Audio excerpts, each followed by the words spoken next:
Pronto. Povo de Deus, no nosso último encontro com o Eclesiastes, em nosso sermão passado eu chamei de o mundo imprevisível. No mundo imprevisível a sabedoria mostra o seu valor. E Salomão nos mostrou que nem sempre a vida segue o fluxo que nós esperamos. Você está aqui e sabe muito bem, a sua vida nem sempre corre para aquilo que você deseja que aconteça. É um rio a vida, mas geralmente estas águas nunca correm para onde a gente sempre quer que ela vá. Eu mostrei para vocês que Salomão utilizou algumas figuras para nos mostrar esta realidade presente no nosso cotidiano, que ele vem chamando de a vida debaixo do sol. Essa expressão que ele vem repetindo diversas vezes aqui na sua exposição. O pregador nos mostrou que nem sempre a vitória pertence àqueles que são atletas, nem sempre as conquistas pertencem aos valentes, nem sempre os sábios que arrogam a sabedoria deste mundo conseguem ao menos garantir o pão diário.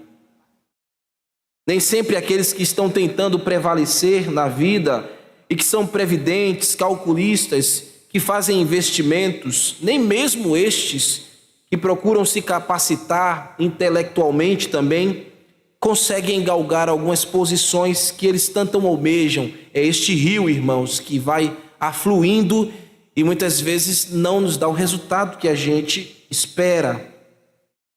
Salomão estava mostrando que a matemática da vida, ela nem sempre traz os resultados que os vetores apontam. Nem sempre é assim. E o pregador deixou muito claro que nós devemos depender de Deus. Que Deus está guiando todas as coisas. Que Deus, em sua soberania, Ele nos faz ganhar, como também nos faz perder, irmãos. Quando a gente ver a porta se fechar, Deus quis assim. Quando ela também se abre e a gente entra por um universo de realizações, foi porque tão somente Deus, em sua soberana vontade, quis que assim o fizesse. É Ele que nos faz ganhar, é Ele que nos faz perder. Tanto isso acontece para o nosso crescimento, perdas e ganhos, como também para o nosso amadurecimento e consolação. Deus nos consola em momentos que nós perdemos, Ele também nos consola, nos amadurece, nos aperfeiçoa quando ganhamos. Essa é a dinâmica da vida. O observador da vida debaixo do sol também mostrou que a imprevisibilidade da vida é semelhante ao que acontece com os peixes e com os pássaros que voam em seu itinerário. Eu mostrei para vocês que muitas vezes no mar calmo da nossa vida, no céu de brigadeiro onde estamos voando, as distrações, elas vêm subitamente e nos apanham de repente. E ali, isso sempre acontece na nossa rotina de vida. Aquela coisa automática que você já faz todos os dias e que você já sabe que vai acontecer ipsis literi. Você já tem convicção, tem uma agenda, vai acontecer assim. E infelizmente tem um momento nessa sua rotina que essa sua regrinha é quebrada e aí esta programação não acontece e você é subtraído muitas vezes em tristeza. No entanto, o pregador aconselha que viver debaixo deste sol é preciso entender que Deus está controlando o nosso destino.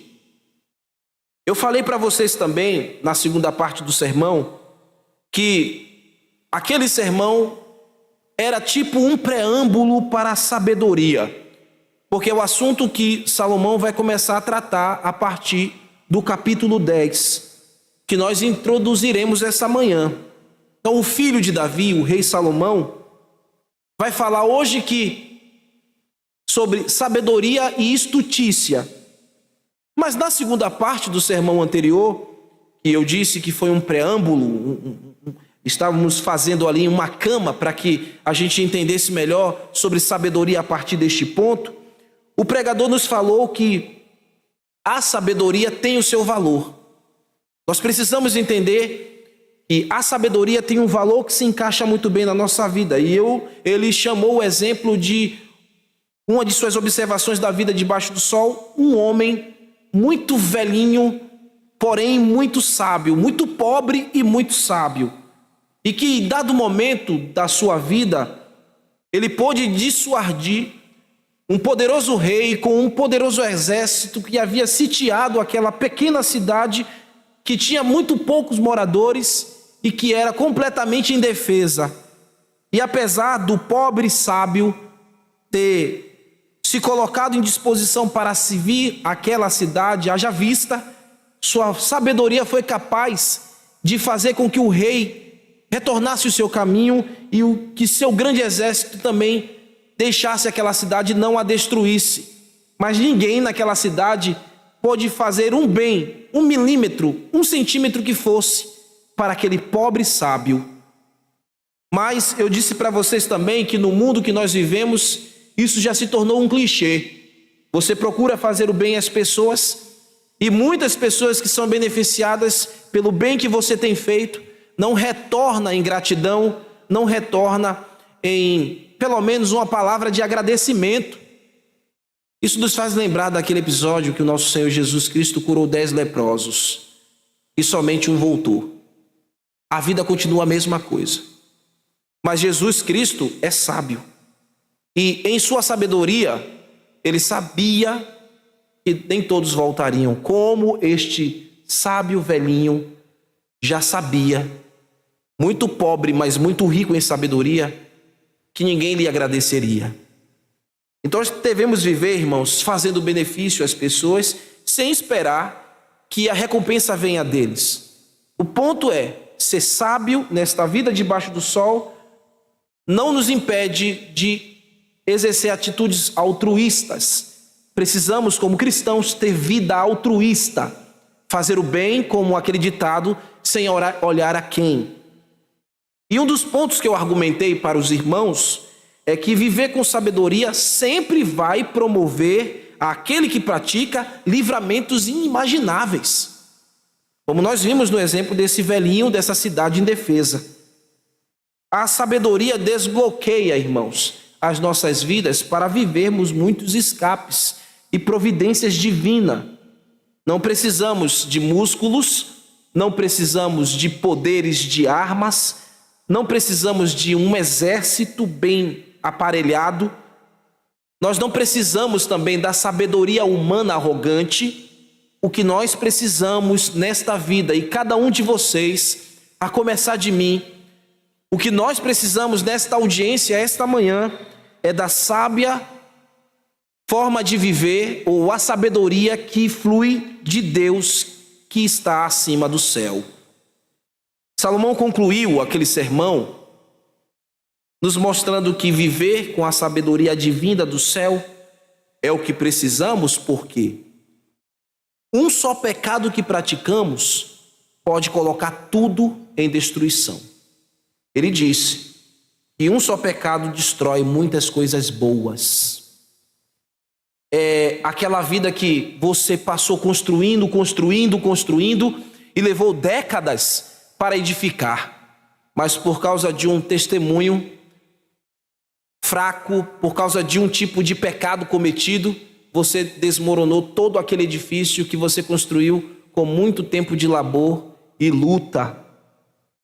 Hoje o observador da vida vai nos fazer refletir sobre o seguinte tema que eu intitulei: a sabedoria e a estutícia são 2 caminhos.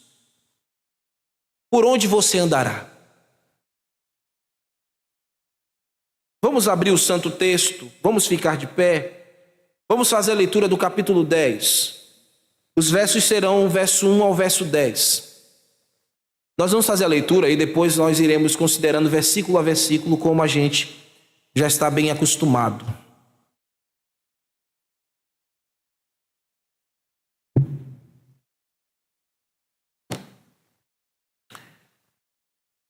O Eclesiastes capítulo 10, verso 1 ao verso 10. Qual a mosca morta faz o unguento do perfumador exalar mau cheiro? Assim é a sabedoria e a honra. Assim é para a sabedoria e a honra um pouco de estutícia. O coração do sábio se inclina para o lado direito, mas o do estulto para o lado esquerdo. Quando o tolo vai pelo caminho, falta-lhe o entendimento, e assim a todos mostra que é estulto. Levantando-se contra ti a indignação do governador, não deixes o teu lugar, porque o ânimo severo acalma grandes opressores. Senhores, a tua palavra foi lida, nós te rogamos, Senhor, que fale ao nosso coração. Alimente o teu povo, Senhor. Nesta hora que eles vêm à fonte de águas vivas, que é o Senhor e a tua palavra que está sendo exposta. Peço a ti, ó Deus, que por meio desta exposição venhamos aprender a viver com sabedoria, encontrar o caminho direito e abandonar o caminho da perdição e da insensatez. Ó Deus, faz estas coisas em nosso meio, porque nós somos tão fracos e tão pequenos e vivemos essa vida debaixo do sol ainda engateando em muitas coisas. Nos ajude a crescer, nos ajude a te honrar, nos liberta, Senhor, da insensatez. Te pedimos no nome de Cristo essa manhã. Amém. Podeis sentar, queridos.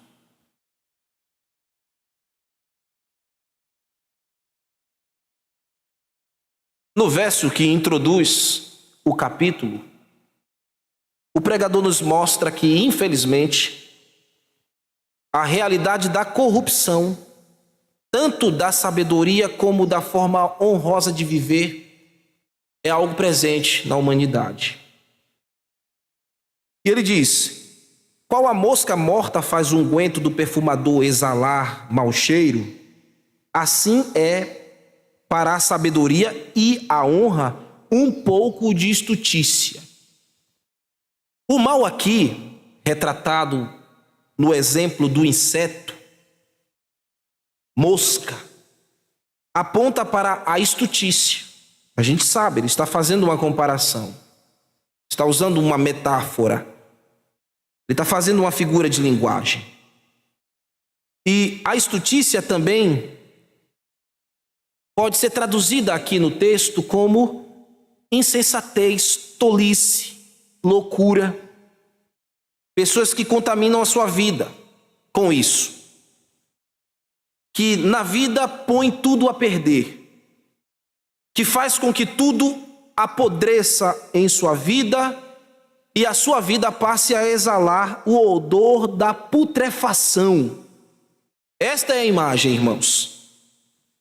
Pessoas que começam a vida e que estão em determinado ponto da vida exalando um bom aroma. Começou a vida bem, começou a vida otimista, passou a ter fé, passou a entender o que é viver, mas em um determinado momento permitiu-se corromper-se. Permitiram que o viver honroso e a sabedoria com a qual estavam aspergindo o bom testemunho da vida, a fé, a dedicação à família, a vida profissional, se misturassem a elementos que modificaram as suas propriedades e a sua essência a ponto de apodrecer todas as coisas, como a figura retratada aqui por Salomão da mosca no unguento, no perfume caro. A ideia de Salomão aqui de tomar este exemplo da mosca contaminando o unguento do perfumador é a imagem do perfumista sentindo aquela fragrância desagradável, aquele mau cheiro carniceiro mesmo, que dá repulsa e que impinge náuseas. É o perfumista que trabalha com especiarias. Ele sabe muito bem fazer as misturas corretas. E ele fez isso, ele misturou a essência corretamente e ele deu o tempo de cura, mas ele se descuidou. E aquele trabalho foi a perder. O descuido do perfumista de guardar o seu unguento de um simples inseto possibilitou que este inseto interagisse com aquela especiaria e modificasse a essência a ponto de apodrecer tudo. E é assim que acontece.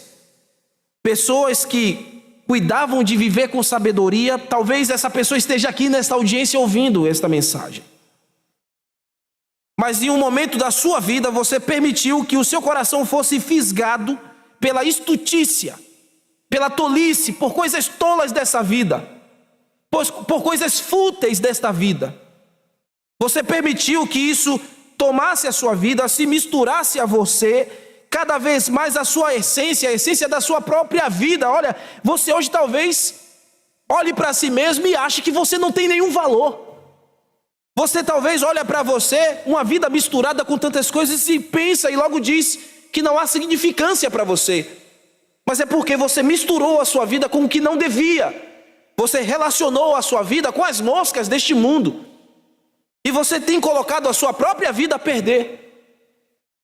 O perfume caro que é a sua vida, que é de grande valor, você tem depreciado com as misturas das coisas dessa vida. E você tem vivido uma vida insensata. Você tem vivido uma vida arrogante muitas vezes. Você tem vivido uma vida insensata.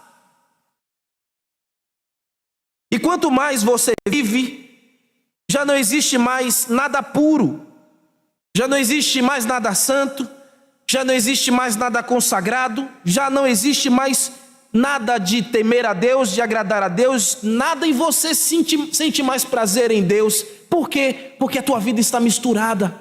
Você precisa de purificação.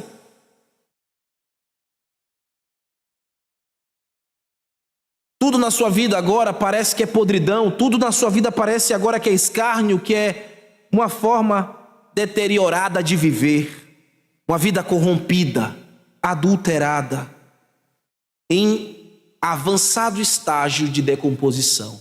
Pode ser que você esteja assim hoje.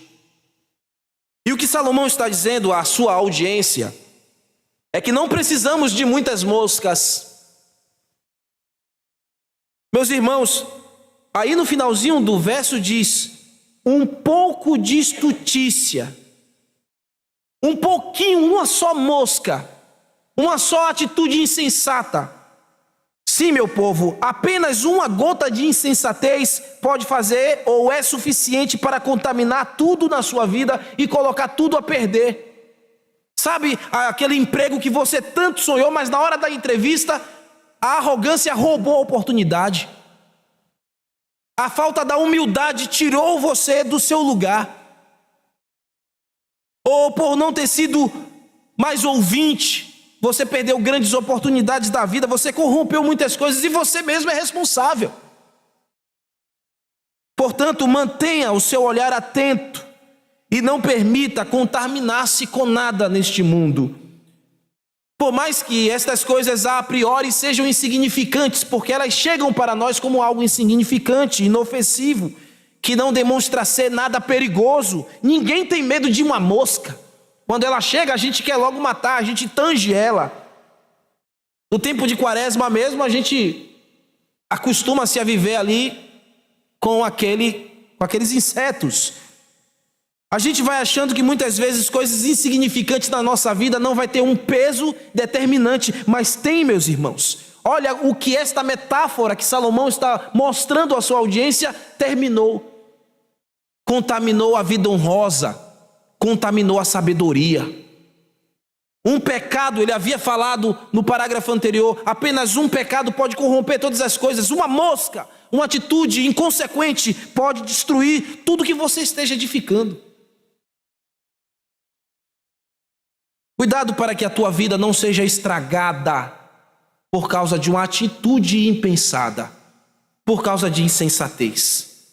Às vezes você põe fim em bons relacionamentos porque você foi insensato, porque você agiu com tolice, porque não houve humildade do teu coração. Eu digo relacionamentos em todos os veios. É familiar, é trabalho, é igreja, é tudo. Não estrague a tua vida. Assim são as tentaçõezinhas que vêm como pequenas moscas e parecem ser tão insignificantes, mas a gente acaba cedendo àquela tentaçãozinha e ela se torna o pecadinho de nossa estimação. E a gente vai interagindo com aquele pecado e a gente vai achando cada vez mais que não é perigoso, que é inofensivo, mas trarão sim maiores prejuízos. Pecado sempre começa pequenininho, sempre aparece com aquela imagem inofensiva, mas ele vai ganhando corpo, ele vai ganhando forma, ele vai misturando a substância e ele vai corrompendo todas as coisas.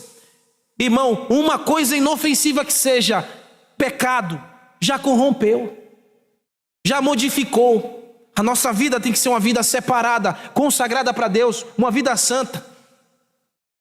Não corrompa-se, irmão. Fuja da corrupção, ouvinte. Rogue ao Senhor hoje que te livre destas coisas que aparentemente são insignificantes, mas essencialmente coloca tudo a perder. Uma mentirinha, uma meia-verdade.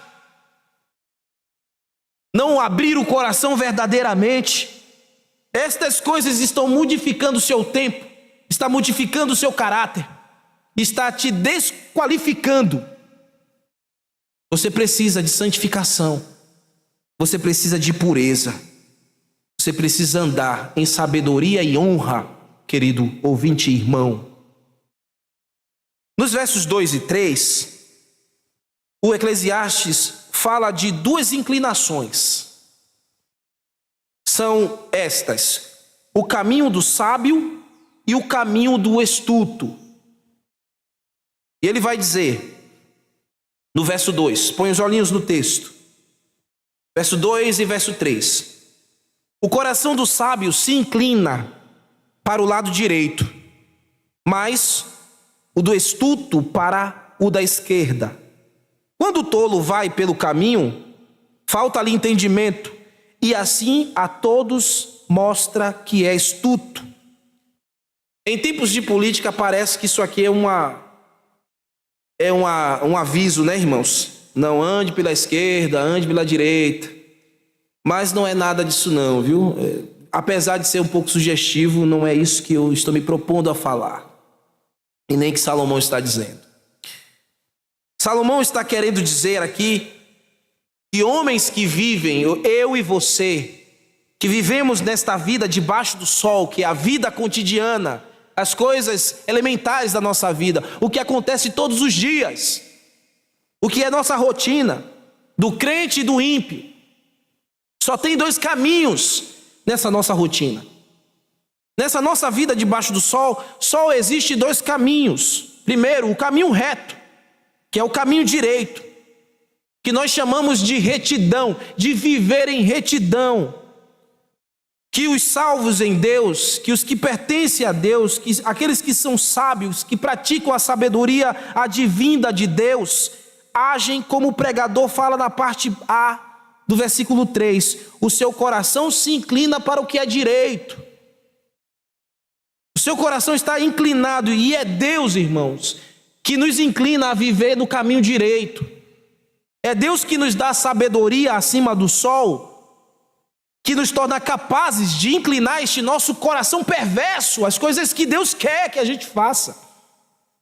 As nossas inclinações naturais é para o outro lado, mas Deus nos convence do nosso caminhar, Deus nos convence de nossas atitudes, e Ele inclina o nosso coração ao que é direito, ao que é reto. A inclinação do coração do homem não é a partir do próprio homem, é a partir de Deus. É Deus em sua soberania que inclina o teu coração a você reconhecer que você tem andado em insensatez e precisa mudar o caminho. É o coração, não é o coração do homem, é a palavra de Deus que modifica o nosso caminho. É você chegar aqui e ouvir essa mensagem, receber um sacode por dentro e entender que você está vivendo de maneira insensata e que precisa mudar o seu caminho, inclinar o seu coração à retidão. Só tem dois caminhos. Por onde é que você vai andar? A vida honesta, a vida digna, a vida honrosa, a vida que aborrece pecado, só pertence àqueles que foram inclinados por Deus a andarem no caminho direito, na vida de retidão, que Deus inclinou as suas motivações, as suas emoções. Você entrega teu coração a Deus e Deus, Ele aplana os teus caminhos. Ele livra você no teu trajeto. O caminho reto aqui não é um caminho, uma reta perpendicular. Não, tem curvas sim, a gente sabe, mas é um caminho direito em retidão. Deus está nos guiando, irmãos, quando Ele inclina o nosso coração. Talvez você precise que Ele incline o teu coração hoje. E você precisa clamar a Ele e pedir isso. Reconhecer o teu caminho tortuoso. Na parte B do verso, ele diz que esse não é o caminho do estulto. O caminho do estulto é para a esquerda, ele se inclina. Todas as tuas motivações são não temer a Deus, não considerar Deus. O seu coração segue o seu perverso caminho, que é o caminho torto, desprovido de toda honestidade, desprovido de todo compromisso em honrar com dignidade. Traços de sabedoria não aparecem em seus passos. Não é uma vida desejável. Inclina o seu coração à esquerda sempre, ou neste sentido, eles dão o seu coração à corrupção, ao erro, em todo tempo, e não podem, e não querem, e não conseguem, e não se motivam pela dureza do seu coração, pela inclinação para o mal, inclinar-se para o que é próspero, para o que é bom. Eles não podem fazer isso. A verdade, amigo ouvinte, irmão em Cristo, como eu disse e repito, só existem dois caminhos debaixo deste sol.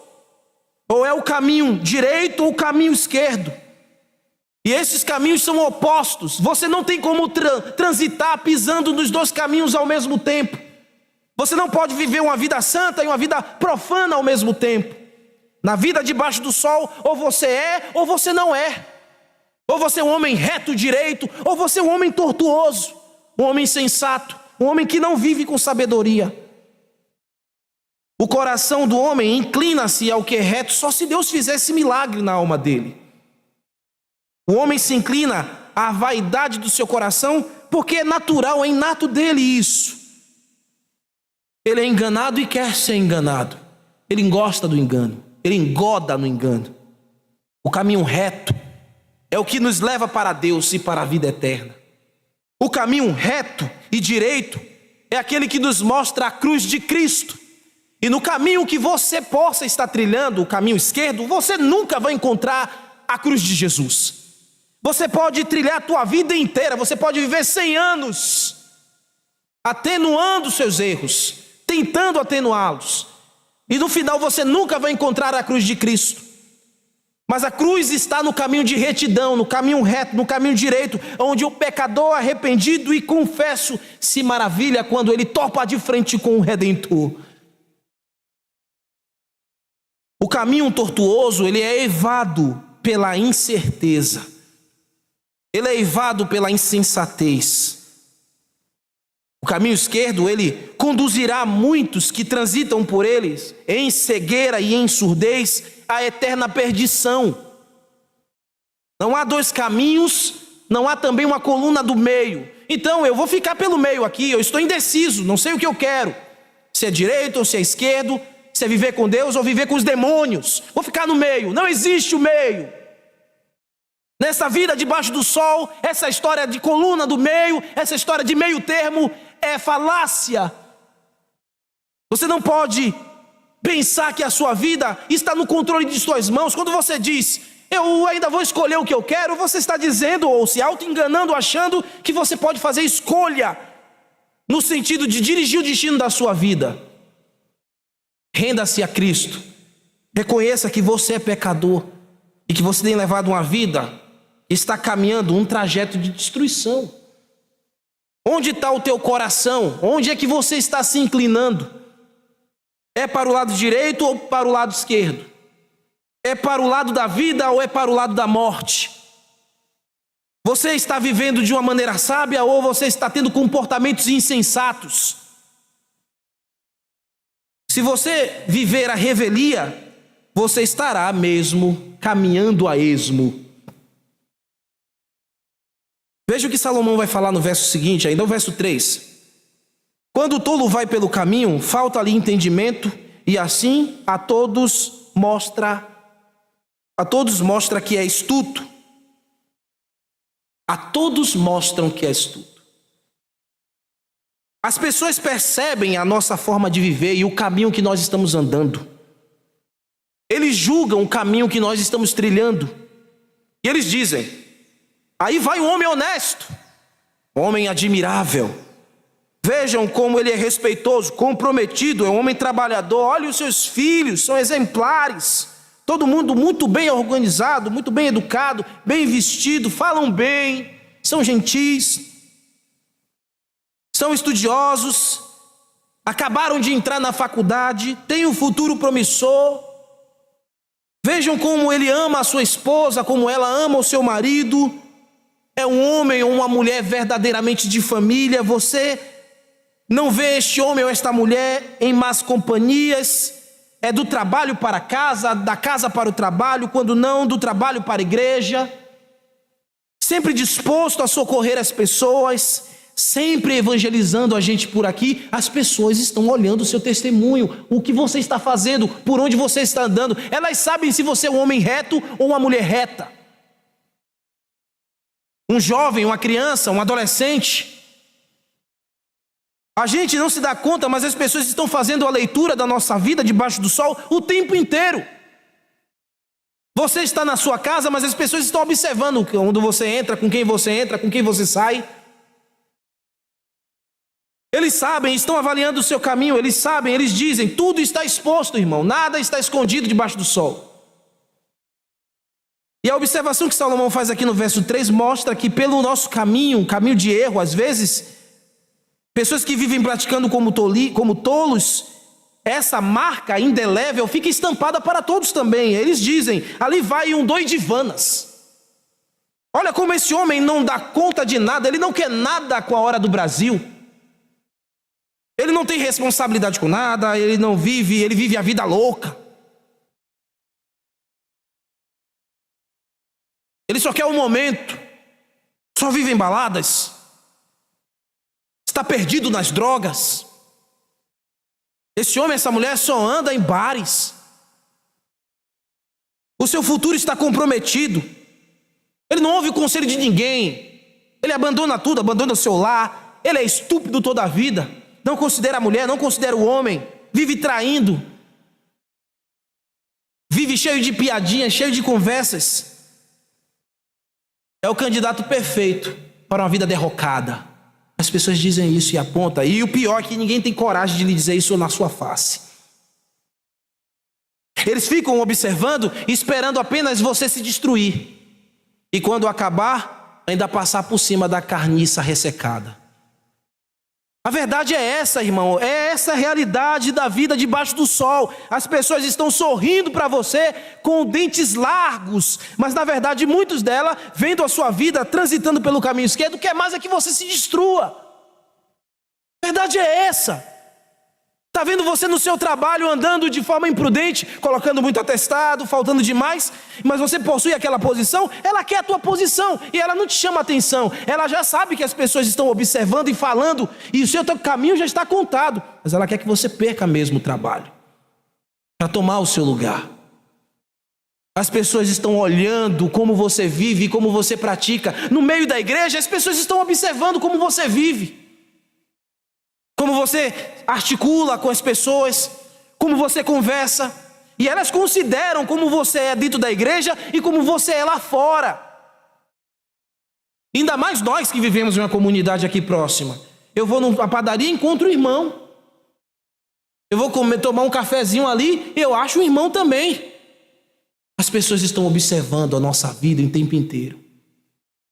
E estão fazendo leituras de nosso proceder. como somos profissionais, como somos como crentes, como somos como pai, mãe. Sei, irmãos, que temos muito que aprender nessa vida debaixo do sol. Por isso, nossos pés precisam, a começar dos meus, estar no caminho direito, no caminho reto. E vai mesmo quebrar a cara quem anda pelo caminho esquerdo, a mesmo que não se arrependa, a menos que não se arrependa. Seus caminhos tortuosos, amargos, acabarão levando você para aquilo que você tem plantado. E você pode agonizar e certamente, se não se arrepender, agonizará na segunda morte. Porque você tem trilhado o caminho da perdição. E você agonizará por uma eternidade. No Evangelho de Mateus, no capítulo 25, verso 31 ao verso 36, ao verso 46, eu quero ler com vocês aqui a respeito de dois caminhos, onde pessoas se inclinam para esses dois caminhos. Eu vou ler na versão NVT. Vocês me acompanham. Capítulo 25, verso 31 ao verso 46. Quando o Filho do Homem vier em sua glória, acompanhado de todos os anjos, ele se sentará em seu trono glorioso. Todas as nações serão reunidas em sua presença e ele separará as pessoas como um pastor separa as ovelhas dos bodes. Colocará as ovelhas à sua direita e os bodes à sua esquerda. Então o rei dirá aos que estiverem à sua direita: venham vocês, que são abençoados por meu Pai, recebam como herança o reino que lhe preparou desde a criação do mundo. Pois tive fome e vocês me deram de comer, tive sede e me deram de beber, era estrangeiro e me convidaram para a sua casa, estava nu e me vestiram, estava doente e cuidaram de mim, estava na prisão e me visitaram. Então os justos, os que andaram pelo caminho direito, responderão: Senhor, quando foi que te vimos faminto e lhe demos de comer? Ou sedento e lhe demos de beber? Ou como estrangeiro e convidamos para a nossa casa? Ou nu e o vestimos? Quando foi que te vimos doente ou na prisão e o visitamos? E o rei dirá: eu lhes digo a verdade, quando fizeram isso ao menor destes meus irmãos, foi a mim que o fizeram. E em seguida,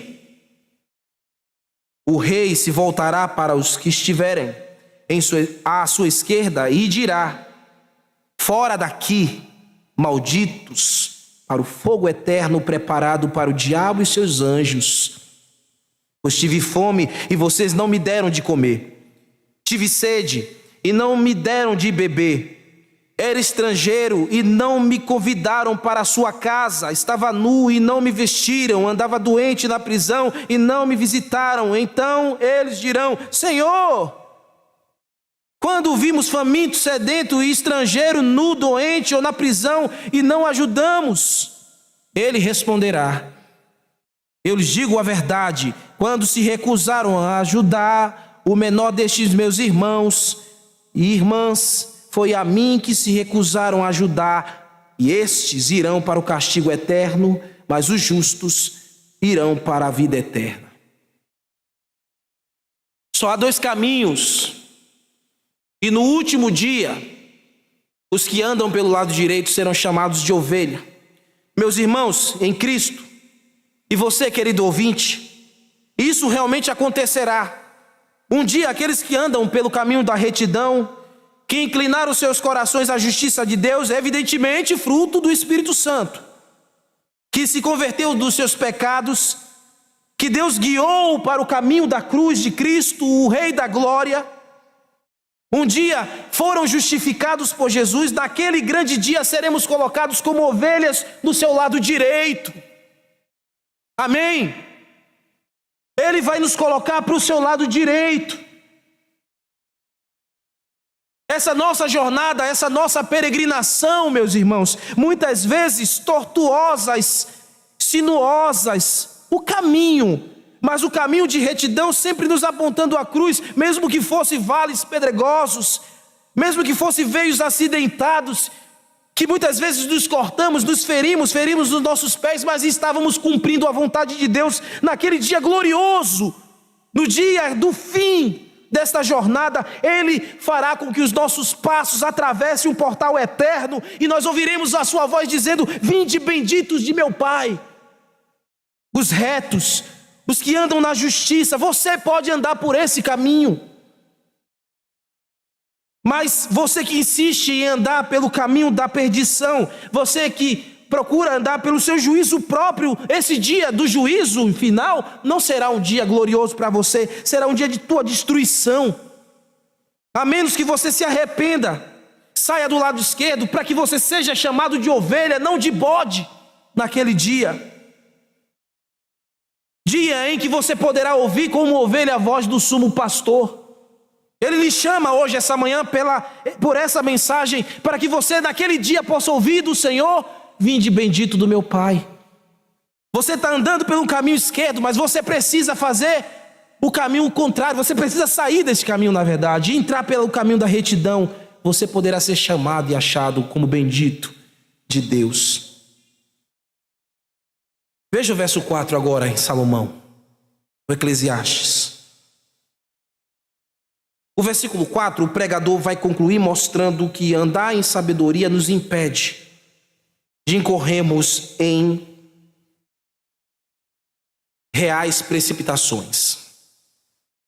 Levantando-se contra ti, agora que você já sabe que você precisa andar pelo caminho direito, você já fez a distinção do que é esquerdo e direito, aqui em Salomão, ele vai dizer: levantando-se contra ti a indignação do governador.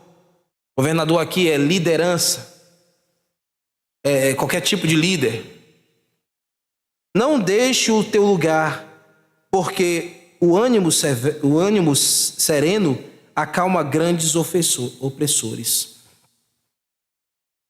Quando alguma autoridade, seja ela qual for, debaixo deste sol, manifestar alguma insatisfação contra você, independente que você tenha feito algo passivo realmente de repreensão ou não, siga o caminho da sujeição. Seja submisso aos seus governantes. É isso que ele está dizendo. Por quê? Porque os sábios e os que caminham pelo caminho reto agem com humildade em tempo inteiro, em tempo integral. Deus defenderá você quando você caminha pelo caminho da sabedoria e da humildade. Deus te defenderá. Se a causa for injusta, Ele mesmo corrigirá aquele que está usando de injustiça contra você. O que você não pode fazer é entrar pela falta, é entrar pela precipitação. Você não deve se precipitar. Se você estiver errado, abaixe a tua cabeça, reconheça, se humilhe e caminhe em retidão. Se você estiver correto, espere e descanse. Deus é o teu advogado. Isso acontece muito, irmãos, em igreja. Isso acontece muito no trabalho. Isso acontece muito na família. Quantas vezes eu tomei uma surra que eu não fiz? E você também? Já tomou uma surra que você não merecia, né? Você pensa que não merecia, né? Mas você tomou aquela por... Coloque na conta de outras coisas que você não apanhou. Aí fica tudo kit. Um dia eu morava em Fazenda Grande do Retiro e eu nunca tinha pongado morcego, né? Aquele negócio de morcego no ônibus, antigamente tinha aquele negocinho e eu nunca tinha feito isso, irmãos. Mas teve uma vizinha que viu alguém que parecia comigo, eu não sei como. E ela disse à manhã que eu estava pongando. Francis estava pongando. E aí eu disse: eu não ponguei, mãe. Eu não tomei uma surra. Mas valeu, porque se eu nunca ponguei, não foi mesmo. Valeu. Às vezes a gente toma uma que não merecia, mas já é uma coisa que vale para frente. Não julgue teu pai, não. Tá bom? Então, o que nós precisamos fazer vivendo na vida de sabedoria, debaixo do sol, é isso, irmãos. É reconhecer que muitas vezes aquilo que a gente pensa que é injustiça, Deus está controlando as coisas, Ele é nosso advogado, Ele vai dirigir tudo. A gente não pode se precipitar, julgar mal. Eu não fiquei de mal com aquela vizinha. Também ela sempre fazia uns cavacos bem gostosos. Para que eu ia ficar de mal com ela, né? Os vergalhões iam passar. E o cavaco toda semana estava lá. E eu não ia deixar de comer o meu cavaquinho. Vocês fazem cavaco, meninas? Não? Muito cavaco, aquele negócio de farinha de trigo, açúcar, né? Gostoso. Muito bom, né? Mas a gente precisa, irmãos, viver a vida com leveza e confiar que, se estamos no caminho direito, Deus nos honrará. Eu disse que isso acontece muito no ambiente de trabalho. Às vezes, nós tratamos com rispidez as pessoas, acusamos pessoas.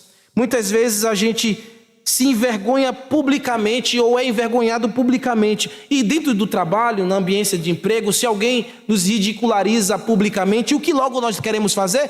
Eu quero sair daqui, pega a carteira e leva logo lá para o RH. Aqui é minha carteira. A demissão, como se fosse o melhor prêmio que você estava ganhando. Não, eu não vou ficar por baixo. Não é isso, irmão. Aí eu vou te contar outra historinha minha. Teve uma vez eu trabalhava em uma ótica. Eu já trabalhei de tanta coisa, irmãos. Eu fui um severino. Em um momento eu estava trabalhando em uma ótica.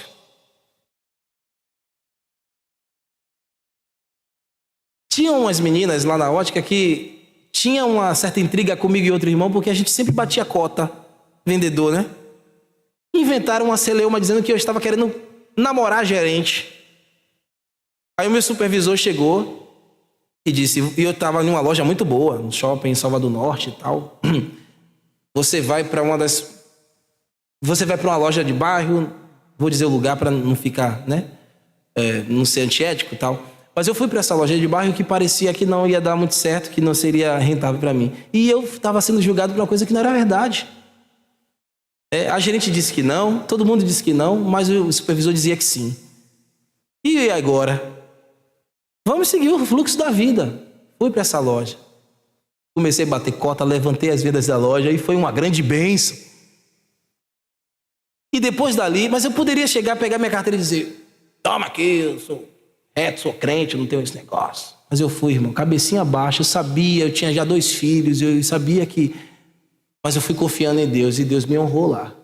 Me abençoou, bati minhas cotas. Dali eu saí daquela loja para ser gerente de outra loja. E aí o supervisor disse, olha, me perdoe, eu pensei que você era uma pessoa, mas na verdade você se mostrou outra pessoa. Eu não estou falando isso para vanglória não, irmãos. Eu só estou usando esse exemplo que muitas vezes quando a gente não se precipita, e alguma coisa que parece ser negativa que chegou, na verdade é um ponto de mudança, é um ponto que vai te fazer crescer. E se você for humilde, se você for sincero e entregar a Deus e passar a tua tormenta, lá na frente Deus te honra, Deus faz isso. E eu pude gerenciar uma loja por alguns anos naquela empresa e foi um tempo muito bom.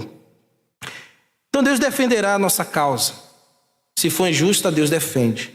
Se for justa também, Deus fará a sua justiça, porque Deus é justo. Então, não haja como precipitação, porque o coração humilde dos que andam no caminho reto, Salomão disse que acalma os ofensores. Olha o que esse meu chefe chegou para mim para dizer. Ainda disse para mim assim, desculpa, escolha aí qual é a loja que você quer ir. Escolha. Aí eu disse, eu quero ir para a loja da indústria, porque era a melhor, que tinha todas as possibilidades. Imagine, escolha para onde você quer ir. E eu fui para a ótica da indústria, ela fabricava também, e lá foi muito bom porque eu cresci muito, aprendi muito, porque eu entrava como um rato em tudo que é canto para aprender e cresci muito lá. É dali que eu saí para a gerência da loja. Então, Deus faz essas maravilhas em nossa vida mesmo que nós não mereçamos, né? Não coloque mais lenha na fogueira. Não procure a impacibilidade nesse sentido, mas seja pacificador. Deus é com os humildes e com os sábios. Deus é com os mansos. Ele é reto, justo e fará justiça àqueles que nele confiam. E outra coisa, diferentemente do tolo, O tolo levaria a carteira, bate na mesa e diz: mande-me embora, eu não preciso de vocês. Eu tenho um Deus no céu e na terra que vai fazer a obra. Olha lá, viu? E muitas vezes você vai precisar passar algum tempinho aí na geladeira para aprender que as coisas muitas vezes não é como você imagina. E o tolo não faz isso, mas o sábio o que ele faz? Anda em humildade e granjeia amigos. Você pode muito bem ganhar o coração daqueles que estão sendo seus oponentes. Você pode ganhar o coração deles vivendo com sinceridade e mansidão. Se os seus pés estão, queridos, hoje no caminho reto e direito, eu me alegro por isso. E digo que certamente você tem sido guiado pelo Espírito Santo. E o teu coração, mesmo em certas horas, sempre responderá em prudência, equilíbrio, docilidade e te fará glorificar a Deus. Até mesmo diante de grandes injustiças. Mas talvez você esteja me ouvindo aqui e tenha dito dentro de você: eu sempre escolhi caminhos errados, pastor. Até aqui eu não sei mais o que fazer. Eu sempre me precipitei, eu me adiantei, eu sempre fiz coisas que eu buscava soluções, mas eu sempre quebrei a cara. Não dá mais para consertar muita coisa que eu fiz, pastor. Eu quero lhe dizer que há jeito sim para você. Há solução. Essa mensagem te aponta para o caminho direito, o caminho que lhe fará um homem, uma mulher, um jovem melhor. E o caminho se chama Jesus Cristo de Nazaré. Ele mesmo disse: eu sou o caminho, a verdade e a vida. Ninguém vem ao Pai senão por mim. Trilhe por Jesus e você será muito abençoado neste teu caminho. Vamos ficar de pé e vamos agradecer a Deus.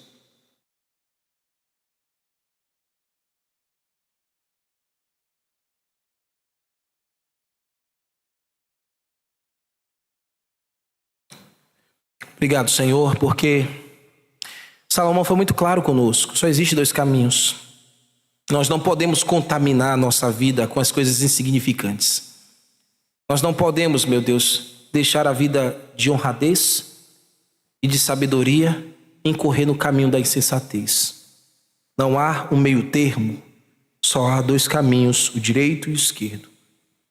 Que o sentimento de todos nessa congregação esta manhã seja firmar os pés naquilo que é reto, trilhar o caminho da cruz, encontrar-se com Cristo, recuperar o testemunho e não se precipitar em nada.